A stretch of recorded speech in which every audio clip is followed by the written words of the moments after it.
gotta tell somebody. This is the best thing I've ever seen. Let's talk about that. You need this. Listen to this. Memorable and exciting. Well, then be less boring. I'm going to tell everyone. Wait here. Mighty remarkable, Big Daddy. Remarkable? Welcome to Remarkable, a podcast for B2B marketers that deconstructs the most iconic moments in film, television, pop culture, and advertising for a single purpose: to give you, the B2B marketer, the same storytelling techniques that the pros use. In each episode, you will learn techniques from Hollywood, Pixar, Marvel, and beyond, from Spielberg's hands to yours, bringing remarkable content ideas to you every single week. I'm Ian Faison, CEO of Caspian Studios. This is Remarkable. This week, we're going to be talking about B2B marketing lessons from Acapulco with a special guest, head of America's marketing at Riverbed. Uncle Maximo! I've decided to tell you my life story. It all starts in Acapulco. This was the deciding moment in my life. For a poor kid from the streets of Acapulco, the way to a better life was a job at Las Colinas, the most glamorous resort of all. I'm Diane, the owner of Las Colinas. Welcome to our hotel. Cristina, how are you? Good. How are you doing? Thanks for having me. Excited to have you on the show. We're going to chat Acapulco. We're going to chat marketing, content, everything in between. Let's get into it. Why did you pick Acapulco today? Yeah. So before we get into it, I do want to acknowledge that the actual city of Acapulco just got hit by a pretty bad hurricane a couple of weeks ago. So, our thoughts are with them. But this show, Acapulco, is fictional. It's just a very funny, silly, optimistic show. And I just thought it was a great way to talk about content and marketing. And what a silly, fun, interesting show it is. And we're going to get into that a bunch. But before we do, tell us about what you do at Riverbed. Yeah, so I'm the head of America's marketing. So essentially my team is very aligned with the sales team in the Americas. We help them with everything: demand generation, ABM, content campaigns, with the goal of generating pipeline and revenue. And I should say that also you're a demand-based top 20 marketer for 2023, award-winning marketer, I should say. Sorry, the way you said that word, it was beautiful. And obviously you don't necessarily run, content per se, but content is part of obviously demand. And we're going to get into all that stuff later in the episode. Meredith, what the heck is Acapulco? As Cristina mentioned, Acapulco is this TV show about this 20-something guy, Mexican guy named Maximo. That is Meredith O'Neill, our amazing producer extraordinaire, who's been dreaming since he was little about working at a luxury resort close to where he lives in Acapulco, and it's called Las Colinas. Welcome to the famous and infamous Las Colinas Resort. But he finally gets hired, and then he finds out that working there is so much more complicated than he expected. His new coworkers are pretty mean. They refuse to show him the ropes. The guests are super demanding and really challenge the ethics that he grew up with. So I just served filet mignon to a dog. Is that normal here? And it creates challenges at home too. My mother was afraid the resort would change me. And what's really interesting is the story is told in flashbacks by an older version of Maximo, who you find out has been very successful in his career. I believe he's a billionaire. We find him living in this beautiful seaside house. And he's looking back on his beginnings and telling his nephew about how he got to be successful. Right now, I'm a pool boy. But before you know it, I'll be the manager. And one day, I'm going to own this place. So it's very much a rags to riches story. But because it's his memory that is the sort of like the storytelling, I find that it's a really cool storytelling technique in that he's like embellishing parts of the story. And so you see the juxtaposition of like what his life was really like versus the way he perceived it. And there's some like outlandish moments where it's clear his imagination has really like taken off with the story. In that moment, it was clear Julia was the one. I could tell just from the look in her eyes. You want to kiss me, don't you? Yes. But the show stars Eugenio Derbez as the mature Maximo Gallardo, and young Maximo is played by Enrique Arizon. Maximo's best friend Memo, who works at Las Colinas with him, is Fernando Carsa. Guys, this is my amigo Memo. My amigo. His boss, Don Pablo, is played by Damian Alcazar, and his love interest, Julia, is played by Camila Perez. It premiered in 2021, and 2 seasons are out now on Apple TV. A third is on the way, and it's been nominated for many awards, Critics' Choice Awards, and so on. But one of the awards I thought was really interesting. It's given by the Imagen Foundation Awards, or the Imagen Foundation, and they celebrate specifically meaningful portrayals of Latinos in the media. And it's Apple TV's first Spanish bilingual comedy, which I thought was really interesting. I had the best English teachers. Luke Skywalker, Indiana Jones, Danny Zuko. I had pretty good English teachers too. Jane Austen, Emily Bronte, Virginia Woolf. So I'm wondering, Cristina, that said, like when you think about marketing and you think about this show being both in English and Spanish, and lots of the characters speak both, what that makes you think about as far as language that you use in marketing? Yeah, so I'll say I'm originally from Spain, which you can probably tell by my accent. So I am also bilingual English-Spanish. And so that was one of the things that really resonated with me when I saw that it was, this quote unquote Latino show or, portraying Latinos. So that was something that really resonated. And like you said, it's so important in marketing to know your customer's language, right? To use the language they're using, to really speak the way they use. Sometimes, especially in B2B, we tend to be like, very buttoned up and like using fancy words. And hey, we're talking to humans. They're also humans. They're talking the same language, right? So yeah, again, just really understand your customers, know how they speak and use that same language with them. And that's, very similar to this show where, I speak both languages. I see them in the show and it really resonates with me. So one of the things that struck me about the show is that, Acapulco, the city has gone under a very different sort of timeline from when the show is portraying it in the 80s. I think it's like 1984 versus like what it is now. And obviously, like you said at the top of the show, they just had a horrible hurricane. So, thoughts and prayers to everybody there. But what it was in the heyday, which is why it's such an interesting time to discuss it, was that it was like a huge destination in the 80s. Acapulco in 1980 was the best place to be. Everyone from Hollywood was there, and the parties were insane. The aesthetic was really unique and wonderful. And now it's very different, I think very aged. So it's not quite the same as it was then. But I remember, I was born in 86, so I remember growing up that like everyone talked about Acapulco and that it was very much like my parents' generation of people talked about this amazing city by the beach and all this stuff. And so it's a very cool thing there to choose this city, which also has a great name, but to choose this period of time and all that. And it's really interesting that they chose to do that.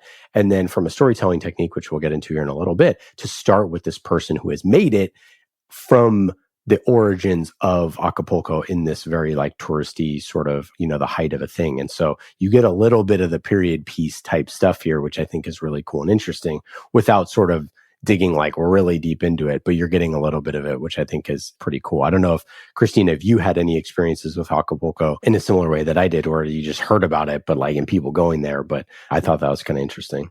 Yeah, absolutely. And, I grew up in Spain, and even for people in Spain, like a lot of people would go on vacation to Acapulco when I was younger, because like you said, it was this huge destination. They had all these resorts.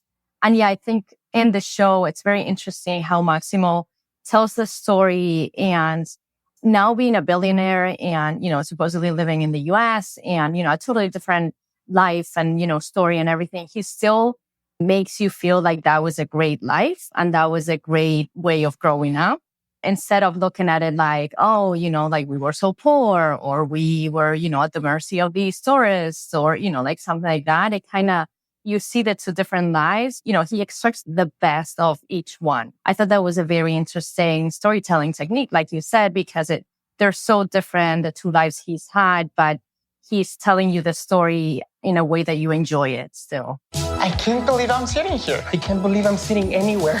My family just has the one chair. It's a very interesting juxtaposition of a different show that we covered on Remarkable. It's super popular in White Lotus, where it is delving into like the very negative elements of tourism and toxicity and all of that stuff in a way that, there are very funny, humorous elements that they do as well, but it's a much darker comedy, whereas this is like the polar opposite. And I'm curious, Meredith, was that on purpose? Tell us about the making of Acapulco. Yeah, definitely on purpose. I mean, one of the things I was thinking too, Christina, when you're mentioning like the way he portrays life at home versus life in this luxury resort, is he's very respectful of both. And one thing that made me think about it is in the first episode, he buys glasses for his mom who's losing her or having difficulty with her eyesight. And her mom's like, these cost a lot. How did you pay for them? I hope you didn't do anything that's against our morals. And he kind of tells a maybe white lie and says no, even though, he kind of did some things that were not that great and his mom wouldn't have agreed with. And to me, that was like he's protecting them and values their morals and values all of that. So I think you're right. He does really respect that. But so to tell you a little bit more about how this is made and what sort of reflects that is that the guy who plays the mature Maximo, Eugenio Derbez, also is executive producer. And one thing he said was, I was tired of watching a series that were always about violence. Lately, everything is about killing, kidnapping, or murders. And I was like, what happened to those series in the 80s, like The Love Boat and Cheers, series that I watched with my family? I wanted to do something that felt good. And that's why we went back to the 80s. But he also mentioned how like the way Latino people, especially men, are portrayed in the media is generally like gangsters and things like that. And he's like, at best, you could be a gardener. And so he wanted to show people that like, that's not all that Latino people are. But there are some funny parts where you definitely see like the script kind of flips. One being where Maximo ends up having a white butler. And he makes this joke that like, I even had him do a 23andMe test and he's full white. And so I was like, yes, it feels so funny and just like flipping the script a bit on what we generally see. And so he wanted to get away from Latino stereotypes and portray Mexico in a positive light. He was inspired by the 2017 movie, which also stars the same actor, called How to Be a Latin Lover, which is about an aging gigolo whose wife leaves him after decades of marriage. But he wanted it to be more of like a heartwarming story instead of like about an older man who is like relearning how to seduce women, something like that. And so that's how this sort of came about. It's funny. We talk a lot about nostalgia, and virtually every episode, it feels like, because there's so much nostalgia in television now, to harken back to those times, like The Love Boat and the Cheers and these sort of series that generation of people grew up watching, and going back to the 80s and feeling what the 80s is like and all that stuff. And it's just a simpler time. It is a simpler time in the world to tell a story where everybody doesn't have cell phones, right? Where all of the world's information is not at your fingertips, where, you have to go and explore and do those things. And I think that's why a lot of these creators head back to that time, because it is nostalgic, but it's also like a little easier to tell a story in the 80s than it is to tell a story in like 2023.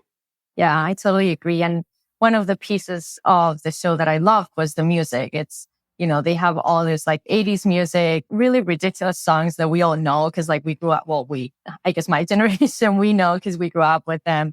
And then adding the fact that they translate most of them and they sing them in Spanish. And it just sounds so ridiculous.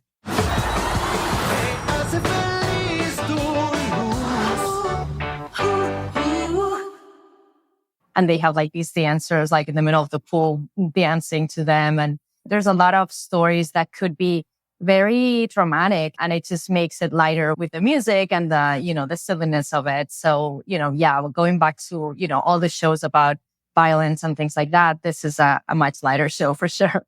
Yeah. I mean, I think another thing that the reason why they're able to do that in the same way that, How I Met Your Mother and these sort of things is like when you're telling a story where the entire thing is flashbacks, especially if you can do it really creatively, like they're doing it here, where it's, you have that faulty narrator who is embellishing things, that there's a built-in story there that we want to know. And that's what I think, like, to me, separates like this show from a show like, I don't know, like Meet the Goldbergs or whatever, or something like that, where it's like similar thing, more of a sitcom, but like set in the 80s. Not that we need to compare the two, but just like this show has that thrust of like, how did he make it? How did he get from this point? And like that part is just really compelling to me. And I think that that's like my biggest takeaway from a marketing perspective for this. It's something that we did when we created the Hacker Chronicles, the podcast that we made, the cybercrime podcast. We're like, hacking is like pretty cool, but also extremely boring. So we're like, how do we start like the origins of a hacker who's just going to be typing on a computer a lot with something interesting, and like starting at the end of the story, and then layering in a plot device. So we have to figure out how she gets that. Obviously a very common storytelling technique, but I think that this show uses that so well. And it's just something that we don't necessarily do all the time in our B2B marketing, is like give a glimpse of the future first. And whether it's a customer video or whether it's whatever, a lot of times we'll say like 10x ROI, here's your case study. But if we get the story element at the beginning part of it, using flashbacks, you can tell something that's gripping from the sort of moment you dig into it. Yeah. And sometimes I think we get too hung up on what's the pain that the customer is feeling, what's the problem, versus like, hey, let's paint a picture of what the end state could look like for them, and then walk them through like, this is how you get there, which is what this show does, right? Like, hey, I'm this billionaire, but I started with this, like very poor situation in my home country. That's sort of like a similar way you could tell a story with marketing. Like, hey, Mr. Customer, here's what, your life could look like in your, in your job if you let me walk you through this story with, our solution or product, whatever it is. Another thing that I just noticed, I just watched the movie Coco the other day as well. And I just went to Mexico for a wedding. Oh, so nice. I'm been spending a lot of time with Mexican culture lately. And it's just so beautiful. And the colors and everything is so stunning. And it's just a very beautiful, vivid landscape. And I think that that's another thing that I would just like, would be a takeaway for B2B marketing, is like, choose a landscape that is beautiful and stunning and interesting. And like, if you were to tell the same story in Finland, for example, in the winter, it would feel extremely different than telling the story in Acapulco in the 80s.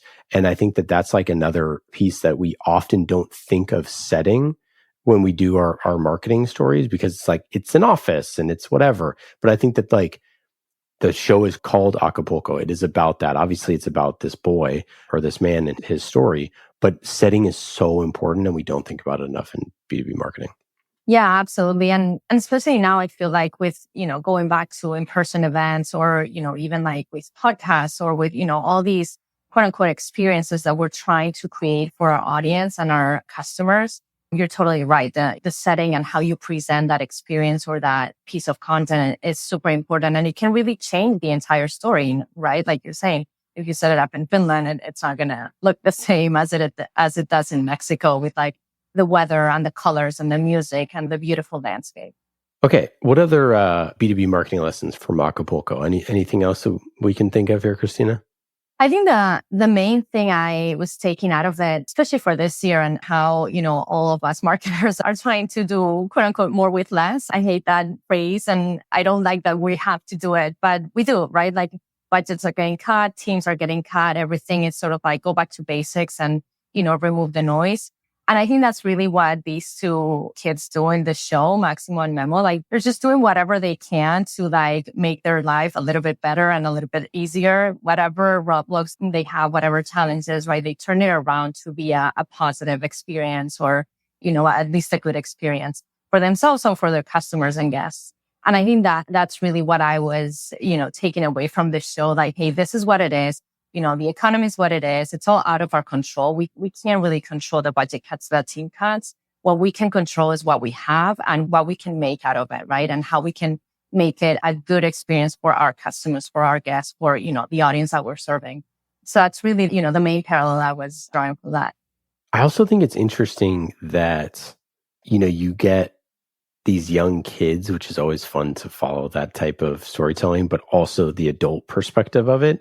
So you're kind of hitting different quadrants. And it's something that I always think about with B2B marketing, is like, what are the quadrants that you're hitting? Are you hitting the C-level and the user level at the same time? Is it a story for both? Is it a story that both people can glean things from? I don't know if you would say that this is a 4-quadrant film per se, or a 4-quadrant show, but like it kind of is, right? I would say like, if you were saying like male under 25, male over 25, female under 25, female over 25, like I'd say it's pretty close to that. And I think that for a lot of B2B stuff, if you were to say like our quadrants are probably more like persona based, basically the 4-quadrant is essentially being like family friendly. And like the 4-quadrant film for B2B is sort of like, ICP persona buying committee friendly. Yeah, I love that. And I think there's also other characters in the show that fall into those different quadrants, right? Like there's the manager of the whole resort, who's this like older lady, and she's living her own, adventure and life in Mexico. And then there's Maximo's mom, who has her own, life and challenges and things, getting a little bit older. And like we mentioned before with her eyesight and things like that. So I think like you're saying, there's a lot of different generations, and, it can resonate with a lot of different people because there's so many different stories in it, but they all work together and they all go together very well. And I think that's, similar to how we try to do things in B2B, like, hey, I have to talk to the C-level, but also the user. And how do I, have a thread going around everyone that, ties everything back together? Yeah. I mean, you compare this to like Ted Lasso, for example, where Ted Lasso you would definitely say it's a family film. You could watch it in a way because it's very wholesome. And there's young-ish people, but there's not young people in the same way that this show has young people. And I think that, like if I was to sit down and watch this with my 12-year-old nephew, he would be much more engaged in watching this than like Ted Lasso, for example, because you have someone that's like more his age. It's still, I think, rated 14, TV 14, it's still like 14 plus content. And that's the thing, with the B2B stuff, where getting that end user and getting that C-level engaged in a single piece of content is extremely hard. But if you can do it, and if you keep them laughing, and if it's visually stimulating enough, and if it has a strong enough story hook, you can do it. And that's pretty rare. Great. Okay. Switching gears to you and Riverbed and marketing. How do you think about your marketing strategy at Riverbed and how content plays a role? Yeah. So content is definitely, main to everything that we do. And it's underneath every single campaign and everything. At Riverbed, we always have 3 or 4 themes that we're developing throughout the year. And so our content strategy maps back to those things. So, all the campaigns, all the tactics, the channels, everything maps back to the themes, so that we are constantly developing those stories that are, we think our customers and our audience are interested in. So that's how we develop content. And then, the format of the content depends on, what is the campaign, what channels are we going to go with. And so that dictates, what format it is and how we develop the content. Yeah. And would you say sort of, thinking in terms of like those personas and the different sort of people there, how do you think about crafting for the buying committee? Who's the buying committee for Riverbed? And how do you think about it? Our product is for IT professionals. So it's, anyone under the CIO. But like you said, the CIO is one person and then the user of the software is a very different person. So we have a few different buyer personas, a few different functions within the IT team. And we do try to serve both levels, right? The C-level, more business level, and the user technical folks. So there's, for example, we have recently produced a survey where we went and, asked a lot of different CIOs across a lot of different companies, a few things. So that's more C-level content versus, if we put together a solution brief or something, more demo-like, that's definitely more for a technical persona. But like we were discussing before, right? You have to have something that goes across everything and that brings everything back together, because in the end, the buying decision is made as a committee and all of those different folks are going to have an opinion. Y'all are doing a lot of multi-channel campaigns, doing a lot of different things, whether it's field, events, digital content, all of that stuff. And you think a lot about ROI. How do you think about delivering outsized ROI with that? Obviously, everybody's sort of, trying to be lean and mean now, but at the same time, you have to make investments that can get those high ROI numbers. Yeah, absolutely. And we look at ROI from a campaign perspective. So, each campaign, we capture what is the content that we're going to serve, what are the channels. Like you said, most of them are multi-channel. So we have a few different channels for each campaign. And then we know how much we spend on each campaign and then what that campaign produces in terms of meetings, opportunities, revenue. And that's how we really know the ROI. So for content, we don't look at, each piece of content individually. It's more at a campaign level or a theme level, like, okay, this theme is working well. We are getting good ROI from it. We can invest more and we can continue to develop it versus, there might be messages that just don't resonate or, that we thought were going to be good. And if it's not resonating, then that's when we know we need to pivot. Is there a specific campaign that you've run, over the last year or so that worked really well? Yeah, our best campaign in the last couple of years has been our roadshow. So we started last year with a roadshow, which is, one day we do a bunch of different cities globally, and it's an entire day of sessions, and, it's all content based. So a very packed agenda of sessions, demos, hands-on labs, roundtables, discussions, a lot of things like that. So we get a ton of customers in one room and get them to talk to each other, which is usually the best experience for them. And those work really, really well, especially now, post-pandemic, people really want to be together and just discuss and hear what others, like their peers, are doing. So that is one campaign that always works really well for us. We do get a lot of conversations out of it. And then, it's just so much easier to follow up with someone that you just had lunch with than, just trying to go cold calling everyone. Yeah, totally. Do you brand that in any way? How do you think of when you go on that roadshow? Yeah, so it's called Empowered X for experience, because we do digital experience. So it's Empowered X because it's all about empowering our customers to deliver a better digital experience for their employees. So yeah, we started it last year. It's been now, 2 years in a row. We do about 5, 6, 7 cities each year. And it works really, really well. How do you choose those cities? It's usually based on, our sales coverage and where we have our biggest accounts or the biggest concentration of accounts. But that being said, some cities just haven't worked in the past. And we, if one city doesn't work, then we reevaluate for the next year and we decide, is it worth it trying it again, or is it just not worth it? So yeah, there's a couple of cities, New York, London, a couple of cities that we always do, but then there's a couple others that kind of change every year. Yeah, very cool. How involved is sales in that process? Are there sales reps on the ground everywhere? Are there certain parts of the event that are not sales focused? How do you do that? Yeah, they're super, super involved. I have to say they also love it. They love the event. They love, getting their customers there, which is really great because it helps with that sales and marketing alignment that we're always talking about. Sales is usually responsible for bringing the customers to the event because obviously, they have the relationship with the customer. And, a customer is going to say yes, 10 times faster to someone they know, like the salesperson, than to me who they don't know. So usually, the sellers are inviting customers and bringing them to the event. And then us on the marketing side, we're developing the content, the agenda. We work with the product team to have demos ready for that day. Anything on the product that we want to show on that day, we're working with the customer success team and the product team on it. It's really across the company, everybody has a role. Yeah. And then the content that comes out of that and those sort of things, are you doing things to have that live on after that? Or are you taking ideas from that and doing it for future events? How do you think about, crafting the actual content for the event and where it goes afterwards? Yeah, there's a couple of things that we do afterwards. There's some sessions that we record and then, we use them. We have them on our website, we host them, and, the other folks can watch them later, and it's good content to just have.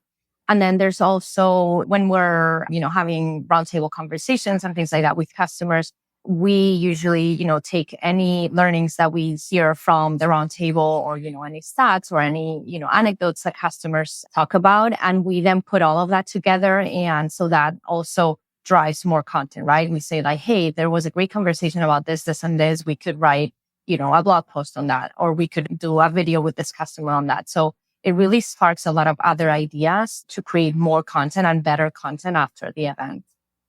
Very cool. Yeah. Any other thoughts on sort of pitching leadership on the ROI of content or things like a branded event series or anything like that?